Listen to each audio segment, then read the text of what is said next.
नमो गुरुदेव, नमो गुरुदेव, नमो गुरुदेव। हे गुरुदेव, अपने मंगलमयी देशना से हम लोग को संबोधित की तात करें। नमो गुरुदेव। शांति मंत्र की जाप के साथ मंगलाचरण संपन्न हुआ और आज मैं परम पूज्य गुरुदेव का नाम स्मरण करते हुए अपनी बात की शुरुआत कर रहा हूं। आराध्यन्ते जिनेन्द्रा गुरु से भक्त विनते धार्मिक प्रीतिरुच्चे पात्रेषु दानमापत निहत जनकृते तच्चकारुण्य बुद्ध्या तत्वाभ्यास स्वकीय व्रत रति रमलम दर्शनम यत्र पूज्यम तद्गार्हस्थम बुधाना मित्रदिहि पुनर्दुख दो मोह पाश। जिस कारिका के माध्यम से गृहस्थ जीवन को सार्थक बनाने वाले बातों की चर्चा विगत 2 दिन पूर्व से की गई, आज उसकी तीसरी कड़ी है। गृहस्थ के जीवन की सार्थकता जिनेंद्र भगवान की आराधना में, गुरुओं की उपासना में, और तीसरा क्रम आज आ रहा है धार्मिक ही प्रीति रुच्य। हर धर्मी का धर्मी जनों के प्रति उत्कृष्ट प्रेम होना चाहिए। हमारा एक शब्द आता है साधर्मी वात्सल्य। धर्मी व्यक्ति के प्रति, गाय के बछड़े के प्रति जैसा प्रेम होता है वैसा प्रेम होना चाहिए। अंदर में प्रेम हो। क्यों? धर्मी के प्रति होने वाला प्रेम धर्म के प्रेम को प्रकट करता है। न धर्मो धार्मिकैर बिना की उक्ति को हमें कभी भूलना नहीं चाहिए। जब तक धर्मात्मा है तभी तक धर्म है। धर्मात्मा नहीं धार्मिक नहीं तो धर्म कैसे होगा? और धर्मात्मा तभी फलेंगे फूलेंगे जब सब धर्मियों के मध्य आपस में प्रेम और सद्भाव बना रहेगा। हमें परस्पर में प्रेम की भावना को बढ़ाना चाहिए। आज देखने में आ रहा है कि प्रेम का स्थान मनोमालिन्य लेता जा रहा है, कटुता लेते जा रही है। घर परिवार में प्रेम होगा, बंधु जनों में प्रेम होगा, तब कहीं जाकर के तुम साधर्मियों से सच्चा प्रेम रख पाओगे। आजकल तो घर परिवार में भी प्रेम कम दिखता है।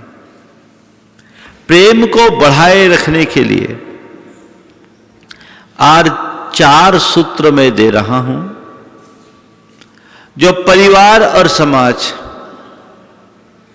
सब जगह काम में आएंगे। जहां जैसा संदर्भ हो जोड़ लेना। एक धर्मी के हृदय में दूसरे धर्मी के प्रति बहुत ऊंचा दृष्टिकोण होता है। वो मेरा साधर्मी है, यानी मेरी तरह धर्म पथ पर चलने वाला है। उस साधर्मी के प्रति मेरे हृदय में भी स्थान होना चाहिए। इसी तरह परिवार के सभी सदस्यों के प्रति ऐसा भाव होना चाहिए। 4 सूत्र दे रहा हूं। समादर, सबसे पहला सूत्र समादर। एक दूसरे का आदर करने की भावना। अगर घर परिवार के सदस्य एक दूसरे का आदर करते हैं, एक दूसरे का सत्कार करते हैं, एक दूसरे का सम्मान रखते हैं, तो प्रेम बनता है। चाहे बड़े हो या छोटे, हमें सबके प्रति यथा योग्य आदर भाव होना चाहिए। और आदर का मतलब क्या है? घर परिवार में आदर की बात है तो भावनाओं का ख्याल रखना, और समाज में आदर की बात है तो गुणों की कद्र करना। अगर भावनाओं का, एक दूसरे की भावनाओं का ख्याल रखा जाए तो हर कोई एक दूसरे के पूरक और प्रेरक बनेंगे, और एक दूसरे की भावनाओं को अगर कोई आघात पहुंचाए, कुचल दे, तो महान कटुता होगी।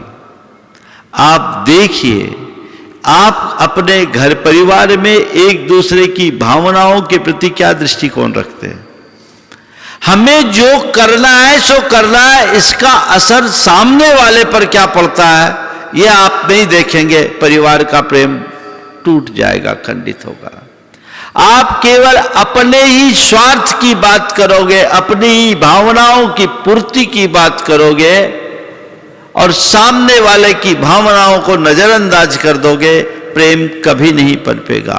आप केवल अपने हित की बात सोचोगे, सामने वाले की हित की अनदेखी करोगे, प्रेम कभी नहीं पनपेगा। प्रेम कहता है अपने हित की पूर्ति करो, पर सामने वाले के हितों का ख्याल करके। कदाचित उनके हितों की पूर्ति ना कर सको, कोई बात नहीं, कम से कम हितों में बाधक मत बनो। अपना ख्याल रखने के साथ साथ सामने वाले का भी ख्याल रखना, आदर रखना, आदरपूर्ण शब्दों का प्रयोग करना, आदेश परक शब्दों का प्रयोग नहीं करना, आरोप परक शब्दों का प्रयोग नहीं करना, अपमानजनक शब्दों का प्रयोग नहीं करना और आक्षेपजनक आलोचना परक शब्दों का प्रयोग नहीं करना। आदर तब बनेगा अगर आप किसी के साथ आरोप परक शब्द बोलेंगे, आप उसके मान को खंडित करेंगे, उसके मन में भी प्रेम खंडित होगा और आपके मन का भी प्रेम नष्ट होगा। आप किसी के साथ अपमानजनक शब्दों का प्रयोग करेंगे, अपमानजनक व्यवहार करेंगे, सामने वाले का दिल आहत होगा। जब दिल आहत होता है तो कभी प्रेम टिक नहीं सकता। प्रेम बहुत कोमल तत्व है। अपमानजनक शब्दों का प्रयोग नहीं, आरोपजनक शब्द नहीं, अपमानजनक शब्द नहीं और आलोचना परक शब्द नहीं। ऐसे शब्द जिसको सुनकर के व्यक्ति को मन व्यथित हो जाए, बुराइयां सामने आए, कभी किसी की आलोचना करने के प्रयोग नहीं करना चाहिए। आलोचना परक शब्द नहीं तो आरोपजनक, आलोचना परक, अपमानजनक और आक्षेप, किसी पर कोई आक्षेप लगा दिए तो ऐसे शब्दों का प्रयोग बंद करें। आदरपूर्ण तरीके से एक दूसरे से बात करना सीखे। मैं ऐसे बहुत सारे परिवारों को जानता हूं जहां लोग अपने घर के नौकर चाकरों से भी बड़े सम्मानजनक शब्दों का व्यवहार करते हैं।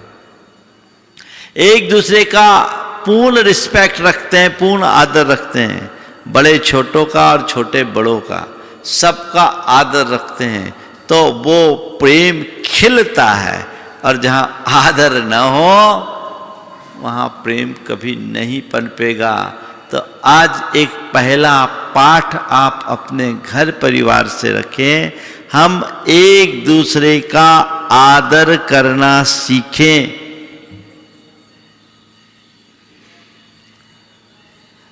हम किसी का अपमान, तिरस्कार, किसी की आलोचना न करें। सीधे सीधे आक्षेप न लगाएं, किसी पर आरोप न लगाएं, तो कभी गड़बड़ नहीं होगा। और एक दूसरे की कद्र करें, उनके गुणों का सत्कार करें। जिसमें जैसी योग्यता है उसके अनुरूप उसको उतना महत्व दे। घर परिवार हो या समाज, सभी व्यक्ति एक समान नहीं होते और एक समान हो तो मजा भी नहीं। हमारी 5 उंगलियां हैं, एक समान है क्या? थोड़ा सोचो, यदि पांचों उंगलियों की साइज एक जैसी होती, पांचों उंगलियों का आकार एक जैसा होता, तो हमारे हाथ की सुंदरता कैसी होती? हाथ दिखता क्या? ब्रश जैसा दिखता। कैसा दिखता? तो हाथ की शोभा कब है? जब पांचों उंगलियां छोटी बड़ी अलग अलग है। भले कोई उंगली छोटी है, कोई उंगली मोटी है, कोई उंगली बड़ी है, लंबी है, और कोई उंगली छोटी है, लेकिन हाथ के सौंदर्य में सबका बराबर का स्थान है ना? और काम करने के लिए पांचों उंगलियां काम में आती है। अगर हम सोचे कि ये उंगली मेरे ज्यादा काम की नहीं है तो इसको हटा दो, ये उंगली ज्यादा काम की नहीं, इसको हटा दो, हाथ की शोभा खत्म हो जाएगी। हर व्यक्ति की अपनी अपनी भूमिका के अनुरूप कद्र होनी चाहिए। कद्र करने का भाव अगर मन में बना रहे तो प्रेम कभी खंडित होगा ही नहीं। प्रेम अपने आप पनपेगा। लेकिन कई बार लोगों के मुख से ऐसे निराशापरक वाक्य निकलते हैं, क्या करें, यहां तो किसी की कोई कद्र ही नहीं है ना? हम रात दिन खटते हैं, जान उड़ेलते हैं, फिर भी सामने वाले के लिए हमारी कोई कद्र नहीं, हमारी कोई वैल्यू नहीं। घर परिवार का वातावरण ऐसा बनाओ कि किसी व्यक्ति के मुख से ऐसे शब्द ही ना निकले कि हमारे यहां कद्र नहीं। हर व्यक्ति अभिभूत हो। इसी तरह समाज में कोई भी व्यक्ति है तो आप उसको उतना महत्व दीजिए, उसकी कद्र कीजिए, क्योंकि वो आपका साधर्मी है। तो पहली बात क्या करना है? समादर। दूसरी बात सहयोग। एक दूसरे के प्रति सहयोग की भावना बहुत जरूरी है। रिस्पेक्ट के साथ कॉपरेशन चाहिए। अगर सहयोग रहेगा तो अपनापन जरूर बढ़ेगा, और अपनापन होगा तो सहयोग जरूर होगा। आजकल सहयोग की वृत्ति क्षीण होते जा रही है, क्योंकि अपनापन कम होता जा रहा है। अपने अंदर सहयोग की भावना बनानी चाहिए। कोई भी परेशानी में उसका सहयोग होना चाहिए। देखिए, पांव में कांटा चुभता है, निकालने के लिए कौन बढ़ता है? फट से हाथ जाता है, जाता है, निकालते हैं। क्या हुआ? पांव में कांटा चुभा, माइंड ने मैसेज दिया, हाथ कांटा निकालने के लिए लग गया, और जब तक कांटा नहीं निकला तब तक पूरा शरीर हाथ के साथ है ना? क्यों? पांव कहता है शरीर मेरा, माइंड कहता है शरीर मेरा, हाथ कहता है शरीर मेरा, शरीर का रोम रोम कहता है कि शरीर मेरा।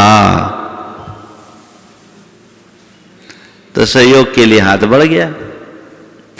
ऐसे ही परिवार को भी एक शरीर की तरह देखना चाहिए, समाज को भी शरीर की भांति देखना चाहिए। कहीं कोई कठिनाई है तो वो खड़ा रहे तो आनंद है। धन वैभव कमा लेना बहुत बड़ी बात नहीं है, संपत्ति जोड़ लेना बहुत बड़ी बात नहीं है। श्रेष्ठ सद्भाव को अर्जित करना ही सबसे बड़ी बात है। पर प्रायः ये देखा जाता है, जैसे जैसे संपत्ति बढ़ती है, मन में स्वार्थपूर्ण क्षुद्र वृत्तियां आना शुरू हो जाती है, संबंधों में खटास आने लगती है, श्रेय सौजन्य नष्ट भ्रष्ट हो जाता है। व्यक्ति एक दूसरे के प्रति अपेक्षित सहयोग से भी दूर भागने लगता है। आपके शब्दों में कहूं तो कन्नी काटने लगता है। यदि तुम्हारी दृष्टि में संपत्ति ही महत्वपूर्ण होगी तो तुम ऐसा ही करोगे, लेकिन तुम्हारे हृदय में स्नेह सद्भाव होगा, धर्म होगा, तो तुम ऐसा कभी नहीं करोगे, सहयोग के लिए हाथ आगे बढ़ाओगे। देखो सहयोग कैसा होता है, दो उदाहरण मैं आपके सामने देना चाहता हूं। एक परिवार के लिए सहयोग और एक साधर्मी के लिए सहयोग। परिवार से बात शुरू करता हूं। दो भाई अलग अलग शहरों में रहते हैं, दोनों का अलग अलग कारोबार, लेकिन बड़े भाई को अचानक मालूम पड़ा कि छोटे भाई ने शेयर बाजार में रुपया लगाकर भारी नुकसान उठा लिया है और उसे बड़ी लंबी देनदारी हो गई है। बड़े भाई को यह खबर मार्केट से लगी। उसने अपनी धर्म पत्नी से यह बात कहा कि ऐसी ऐसी बात सुनने में आई है।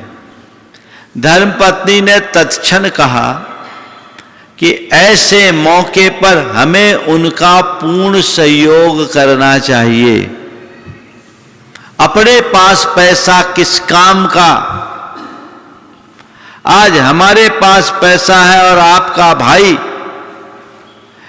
इन पैसों के दबाव में रात रात सो ना पाए, परेशान हो और लोग आकर उसे गालियां दे, ये अच्छी बात नहीं है। आपको इसके लिए मदद करनी चाहिए। भाई का मन तो पहले से था ही, पत्नी की प्रेरणा पाकर और उत्साहित हुआ। दूसरे दिन की टिकट कटाकर सीधे उसके घर पहुंचे बिना पूर्व सूचना के। अपने भैया और भाभी को अचानक घर में आया देखकर वो आश्चर्यचकित रह गया। भाई घर गया, पूछा भैया कैसे आए? भाई ने कहा बस ऐसे तुझसे मिलने आया हूं। फिर उसे एकांत में बुलाया, उससे पूछा बता तेरी वास्तविकता क्या है, तेरे बारे में मैंने ये सब तुझे सुना है। शुरू में टाल मटोल कर दिया। उसने कहा नहीं, मैं ये सब सुनने के लिए यहां नहीं आया हूं, तेरी जो हकीकत है बता। ये पन्ना सामने लिख, एक भी चुकना नहीं चाहिए, और मैं आज तेरा सब काम निपटाने आया हूं, कुछ बचना नहीं चाहिए। चाहे करोड़ हो या 2 करोड़, जो हो तू बता, मैं सारी पूर्ति करूंगा, लेकिन ध्यान रखना छिपाना नहीं। और आज ये गलती कर दी, बस तुझे ये सुनिश्चित करना है कि दोबारा इसकी पुनरावृत्ति नहीं करूंगा। भाई भाई में प्रेम तो था ही, आंखों में आंसू आया। उसने कहा भैया मैं भटक गया, लालच में फंस गया, दूसरों की सलाह में गलत गलत निवेश कर दिया, नतीजा ये आ गया। उसने जो अपनी वास्तविकता थी सब बता दी, सब एक पेपर में नोट किया। उसके बाद सभी लेनदारों को बुलाया, मार्केट के जितने लेनदार थे उनको बुलाया, उनसे उनका हिसाब बताया, ये हिसाब है। सबने उसको सही बताया, हाँ ये हिसाब है। सबसे कह दिया आज तक का जितना हिसाब है वो मैं करूंगा और मैं आपको दे रहा हूं, मैं पैसे की व्यवस्था करके आया हूं, पर आइंदे अगर आप कुछ करें तो उसका जिम्मेदार मैं नहीं हूं। उनने एक एक का रुपया पूरा ब्याज समेत चुकाया और उसके बाद भाई को उसको दूसरे कारोबार के लिए भी कुछ पैसे दिए, कारोबार कराया। आज भाई जो का त्यों खड़ा हो गया। दोनों पति पत्नी ने आकर के मुझे ये पूरा घटनाक्रम सुनाया। मैं नाम नहीं ले रहा हूं क्योंकि उनकी प्रतिष्ठा का सवाल है, लेकिन मन गदगद हो गया। उस घटना से भाई और उसकी धर्मपत्नी के हृदय में बड़े भाई और भाभी के प्रति जो श्रद्धा जगी, उसका कोई बखान नहीं किया जा सकता। उन लोगों ने आकर के बताया कि महाराज जी, करोड़ों कमाने का जो आनंद नहीं, वो थोड़े से सहयोग का आनंद है। करोड़ों कमाने का जो आनंद नहीं, वो थोड़े से सहयोग का आनंद है। तो ये सहयोग देने का मनोभाव अंदर जगना चाहिए। ऐसे उदाहरण कम दिखते हैं। प्राय ऐसे उदाहरण तो बहुत दिखते हैं कि भाई संकट में है तो दूसरा भाई कहलाना नहीं चाहता, किनारा काट जाता है। वो किसी काम का नहीं। वहीं से करो। वो किसी काम का नहीं। जो काम का है उसके प्रति हमारा ध्यान होना चाहिए। ये सहयोग। आप अपने आप को क्या मानसिक रूप से ऐसे कार्य के लिए तैयार रखेंगे? अभी गैर की बात नहीं कर रहा हूं, अपनों की बात कर रहा हूं। अपनों पर संकट हो और तुमने थोड़ा सा सहयोग दे दिया, तुम्हारा क्या बिगड़ा? तुम तो मजबूत थे, साथने वाले को मजबूत किया तो 1 पर 1 11 ना बने। पर आजकल लोग उल्टी सामने वाले की जड़ काटने की कोशिश करते हैं। ये ठीक नहीं। दूसरा सहयोग का उदाहरण, एक सज्जन थे, थोड़ी सी दलाली करके काम करते थे गल्ले की। 3-4 हजार रुपए की उसकी कमाई थी, उससे ज्यादा नहीं।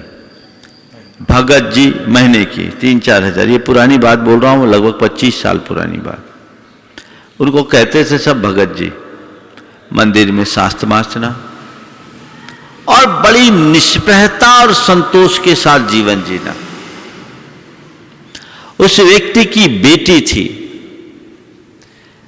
उनके मन में बेटी के विवाह की चिंता हुई। समाज के लोग उन्हें बहुत चाहते थे।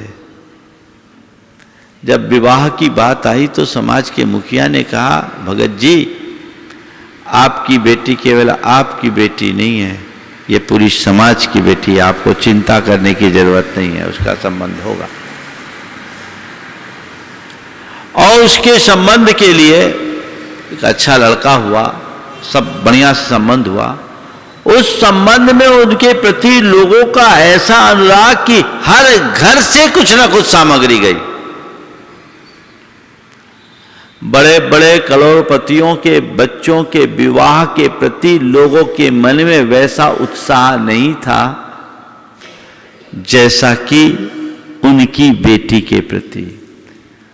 और तब लोगों को लगा कि साधर्मी वात्सल्य क्या होता है, साधर्मी प्रेम क्या होता है, सहयोग क्या होता है। एक उच्च अधिकारी जो धर्म से जुड़ा नहीं था, उनका भोपाल में एक बहुत बड़ी बिल्डिंग थी उनकी। उनके पिताजी प्रोफेसर थे, पिताजी धर्म से जुड़े हुए थे। पिताजी धर्म से जुड़े हुए थे।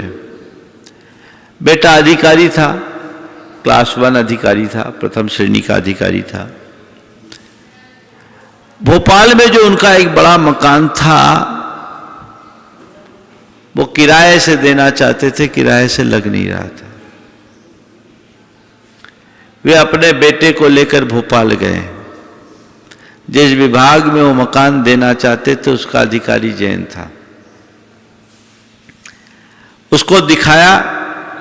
उस अधिकारी ने कहा कि आप जैन हो, हम आपको सहयोग करेंगे, हमारी पहली प्राथमिकता आपके साथ है। कुछ कमियां थी, उनने अपनी ओर से सुझाव दिया कि ये आप काम करा लीजिए, आपका काम होगा। 1995 की बात है। 1 लाख रुपए महीने में वो भवन उनका चला गया। उसके बाद जब वो आए अपने बेटे के साथ मेरे पास, तो बेटा कहता है, महाराज जी मैंने साधर्मी वात्सल्य का महत्व देख लिया। अभी तक पिताजी कहते थे मुझे समझ में नहीं आता था, आज मैंने देखा कि साधर्मी वात्सल्य क्या होता है। समझ गए? तो ऐसा सहयोग का भाव होना चाहिए। एक दूसरे का सहयोग करोगे तो मजबूत बने रहोगे, तुम्हें कोई हिला नहीं सकता। आज हमारी समाज आगे बढ़ी, इसके पीछे मूल वजह एक दूसरे का सहयोग था। मारवाड़ी और गुजराती कम्युनिटी, सिंधी कम्युनिटी, ये तीन समुदाय में आप देखिए संपन्नता बहुत अधिक दिखती है। इसके पीछे की वजह क्या? एक दूसरे का सहयोग। सिंधी समुदाय जो शरणार्थी बनकर भारत आया, सब कुछ खोकर, पर 70-75 वर्षों में आर्थिक, सामाजिक और राजनीतिक दृष्टि से वे कितने मजबूत बन गए। क्यों? एक दूसरे के सहयोग के कारण। पंडित पन्नालाल जी साहित्याचार्य ने घटना सुनाई थी। वो इंदौर शहर में उन्हें माचिस की जरूरत थी। एक बड़ा कॉम्प्लेक्स था, दुकानों में पूछा तो किसी के पास माचिस नहीं। एक ने कहा वो कोने वाली दुकान में जाइए, वहां आपको माचिस मिलेगी। छोटी सी दुकान थी, देखा तो वहां केवल माचिस थी। पंडित जी को बड़ा आश्चर्य हुआ। उन्होंने पूछा क्या बात है, पूरे मार्केट में कोई माचिस नहीं बेचता और तुम केवल माचिस बेच रहे। उसने कहा बाबूजी हम बहुत गरीब थे, मेरे पास आजीविका का कोई साधन नहीं था। हमारी पंचायत ने तय किया कि हम लोग माचिस की कमाई छोड़ेंगे और ये आदमी माचिस बेचेगा, हम लोग कोई माचिस नहीं बेचेंगे। बस इतने से मेरा परिवार चल रहा है। ये सहयोग, तो ये सहयोग का भाव अपना बनना चाहिए। अपने मन से पूछो मेरे अंदर सहयोग का भाव कितना है।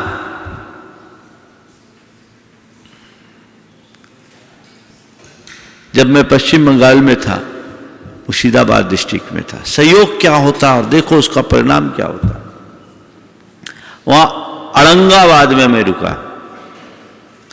औरंगाबाद में जैनों के 25 परिवार हैं, सभी के सभी सुसंपन्न परिवार है आज की तारीख में। वे सब राजस्थान से गए। मैंने वहां के मुखिया ताराचंद जी सेठी, उनसे पूछा आप लोग यहां कब आए? तो उन्होंने कहा महाराज जी हम लोग कहानी बड़ी अलग है। हम लोग राजस्थान में बाय से आए, जयपुर के पास बाय है, सीकर डिस्ट्रिक्ट में। और हम लोग बहुत गरीब थे। हमारे दादाजी जब यहाँ आए तो औरंगाबाद का जागीरदार एक मारवाड़ी भाई था, श्वेतांबर जैन था। उन्हें मालूम पड़ा कि 2 मारवाड़ी भाई काम की तलाश में रामपुर हाट में आए हुए हैं। रामपुर हाट औरंगाबाद से लगभग 70 किलोमीटर दूर। न जान न पहचान। उन्हें केवल इतनी सी जानकारी मिली कि 2 मारवाड़ी भाई काम की तलाश में रामपुर हाट आए। फौरन अपने आदमी को भेजा, उनको लेकर आओ। आए, गद्दी में ठहराया, बासा में भोजन की व्यवस्था कराई। बासा यानी उनका भोजनालय। पहले मारवाड़ी बासा चलता था, हर मारवाड़ी की गद्दी में इस तरह के बासा चलते थे। भोजन कराए, रहा, बातचीत की, देखा। 2 गठान माल दिया, बोला बेचो और कमाओ। थोड़ी देर में उनमें हुनर तो था ही, वे लोग आगे बढ़ गए। आज वो सारे घर बस गए, मंदिर के लिए जगह बन गया, सारा काम। और आज 125 वर्ष पुरानी बात है, और आज सब समृद्धि के शिखर पर है। किसका फल था ये? सहयोग जीवन को समुन्नत बनाता है। आजकल ये सहयोग की वृत्ति दिनों दिन छीन हो रही है। हमें चाहिए कि हम सहयोग के लिए हमेशा उत्साहित रहें, उसमें कहीं से पीछे ना हो। जब जरूरत पड़े अपनी भूमिका के अनुरूप तन का, मन का, धन का, जिसे जैसा आवश्यक और अपेक्षित हो सहयोग दें। किसी को आर्थिक सहयोग की जरूरत है, किसी को सामाजिक सहयोग की जरूरत है, किसी को राजनीतिक सहयोग की जरूरत है, किसी को अन्य प्रकार के सहयोग की जरूरत है। सहयोग दे, जीवन आगे बढ़ेगा। नंबर 3, संरक्षण। सहयोग के साथ क्या चाहिए? संरक्षण। अगर कोई कमजोर है और उस पर आपने थोड़ा सा भी अपना हाथ रख दिया तो मजबूत बन जाएगा। हर स्तर पर संरक्षण होना चाहिए। कई बार लोग संरक्षण के अभाव में टूट जाते हैं। एक दूसरे के प्रति संरक्षण का भाव होना ही चाहिए। हम एक दूसरे को प्रोटेक्ट करें, संरक्षण दे, आश्रय दे, जहां जैसी आवश्यकता वैसा काम करें। अभी पिछले वर्ष महाराष्ट्र और कर्नाटक में बाढ़ आई, हजारों परिवार बेघर हुए, बर्बादी हुई। हमने लोगों को प्रेरणा दिया और जगह से भी प्रेरणा हुई। लोगों ने उदारता पूर्वक सहयोग दिया। आज वे सारे परिवार संरक्षण प्राप्त हैं। 250-300 जैन परिवारों को मकान दे दिया गया। कईयों को उनकी जीविकोपार्जन के साधन दिए गए। सारी चीजें मीडिया के माध्यम से आप लोग देखते हैं। तात्या भाई की टीम बहुत अच्छा काम कर रही। और सबसे बड़ी बात कि इस संरक्षण से उन सब की श्रद्धा धर्म में बढ़ गई। आपका क्या लगा? थोड़ा सा रुपया मात्र, लेकिन थोड़े से पैसे के बल पर उनकी जिंदगी संवर गई। आप इसे समझिए। ये संरक्षण का भाव मन में होना ही चाहिए। मैं समर्थ हूं तो मेरे सामर्थ्य की सार्थकता इसी में है कि मैं किसी असमर्थ को समर्थ बनाऊं। कुरल काव्य में लिखा है, अपने नातेदारों को एकत्रित कर, ध्यान से सुनना, अपने नातेदारों को एकत्र कर उन्हें योग्य और समर्थ बनाना ही संपत्ति का सही उपभोग और लाभ है। उन्हें आप सहयोग दो।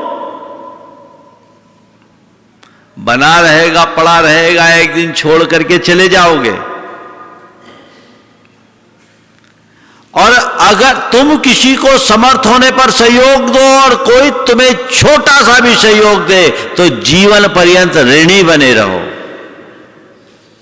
आजकल दूसरा भी गड़बड़ हो रहा है। दूसरी ओर से सहयोग का समय आए, काम मतलब आए तो सामने वाले के खूब हाथ जोड़े और बाद में उसी की पीठ में छुरा भोंके। ये कृतज्ञता उचित नहीं। इसकी वजह से दूसरे लोग अब सहयोग के भाव से पीछे हटने लगे। हमें चाहिए कि पूर्ण तत्परता के साथ हम सहयोग की वृत्ति को बनाए रखें, उसमें रंच मात्र कमी न होने दें। संरक्षण बहुत जरूरी है। और चौथी बात, संगठन। प्रेम के लिए संगठन जरूरी है। घर परिवार हो या समाज, अनेक लोग हैं, सबकी अलग अलग दृष्टियां हैं। समाज में सबके अपने अपने मत हैं, विचार हैं। वो हो, मतभेद हो, मनभेद ना हो। हम संगठित रहे। जैसे एक गुलदस्ता में सब फूल एक रंग के रखो तो गुलदस्ता का मजा नहीं। गुलदस्ता का मजा तभी होता है जब उसमें विविध रंगों के फूल होते हैं। अलग अलग रंग के फूल खिलते हैं तो गुलदस्ता का मजा आता है। समाज की रौनक भी तभी है जब उसमें सब प्रकार के लोग हो और सब प्रकार के लोगों के मध्य आपस में तालमेल बना रहे। संगठन एक बीना होती है ना, बीना में 7 तार होते हैं, 7 तार अलग अलग होते हैं, पर अलग अलग होने के बाद भी उनमें आंतरिक समन्वय होता है।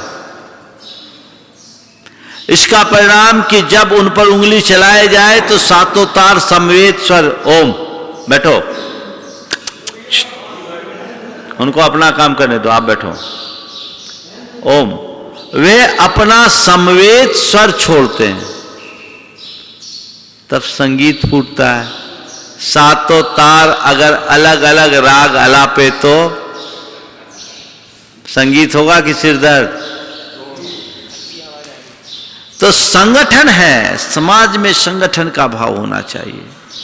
कोशिश करो सबको एकजुट करके ले चलने की क्षमता विकसित करने की। ऐसा कोई कार्य न करो जिससे समाज में फूट हो। गुरुदेव कहते हैं कैंची नहीं सुई बनो। कैंची का काम काटना है और सुई का काम सीना है। जो 2 टूटे को जोड़ दे वो सुई, और जो अखंड को खंडित कर दे वो कैंची। घर की बात हो, परिवार की बात हो, समाज की बात हो, हमेशा बनाने का सोचना, बिगाड़ने का नहीं। बसाने का सोचना, उजाड़ने का नहीं। बनाने का सोचो, बिगाड़ने का नहीं। बसाने का सोचिए, उजाड़ने का नहीं। बस ये सूत्र है, मुझे बनाना है, बिगाड़ना नहीं। बसाना है, उजाड़ना नहीं।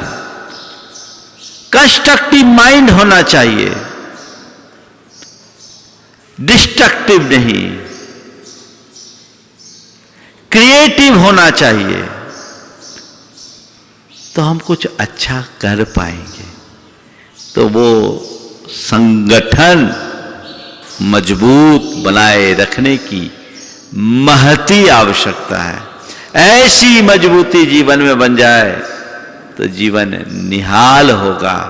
तो सहयोग, समादर, सहयोग, संरक्षण और संगठन के इन 4 सूत्रों को आत्मसात रखो।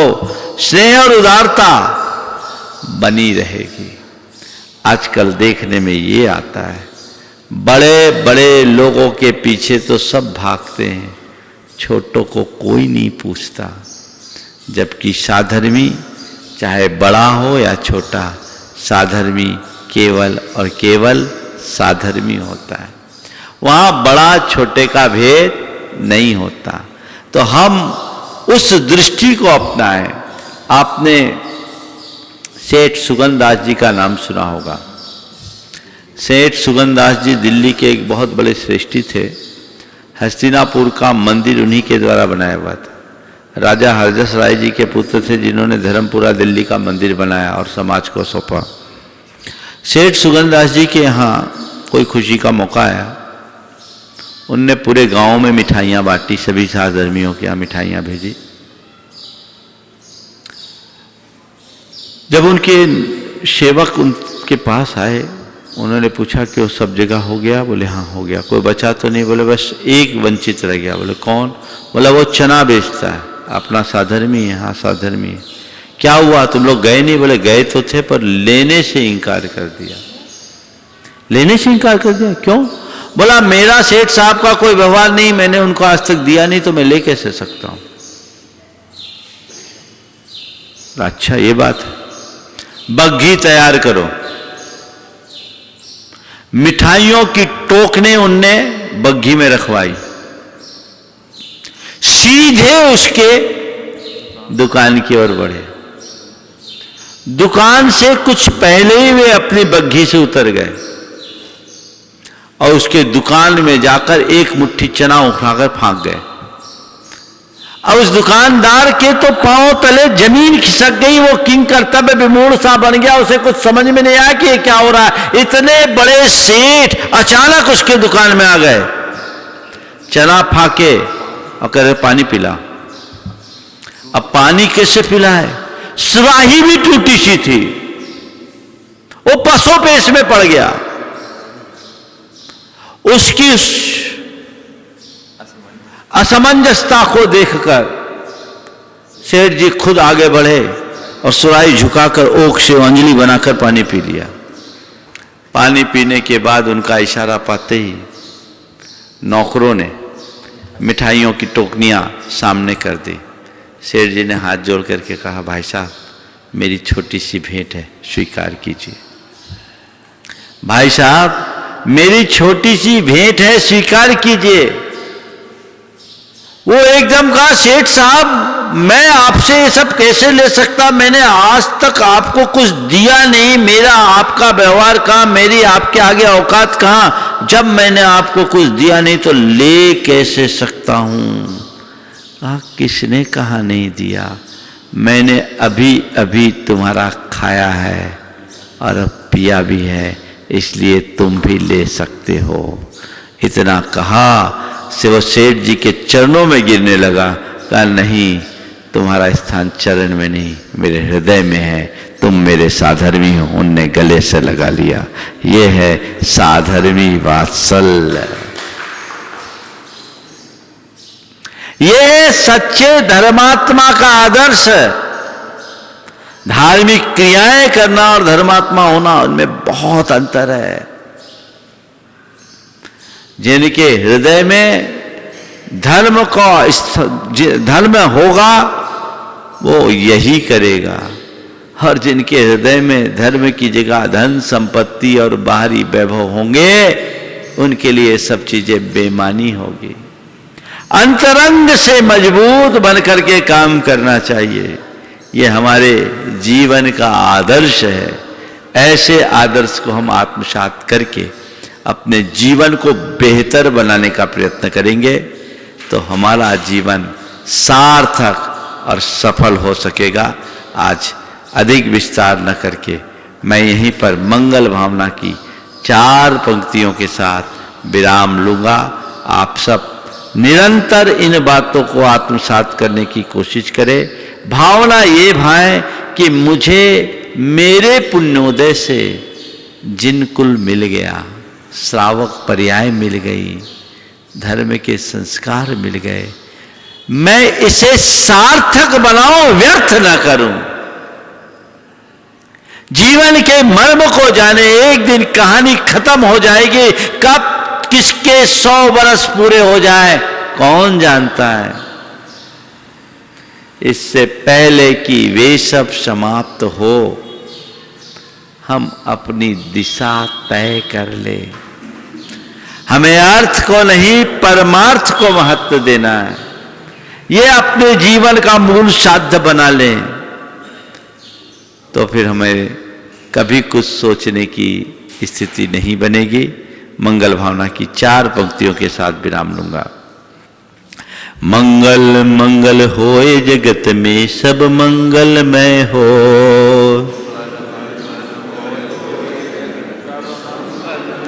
इस धरती के हर प्राणी का मन मंगलमय हो, इस धरती के हर प्राणी का मन मंगलमय हो। मंगलमय हो प्रात हमारा रात सुमंगल हो, मंगलमय हो प्रात हमारा रात सुमंगल हो।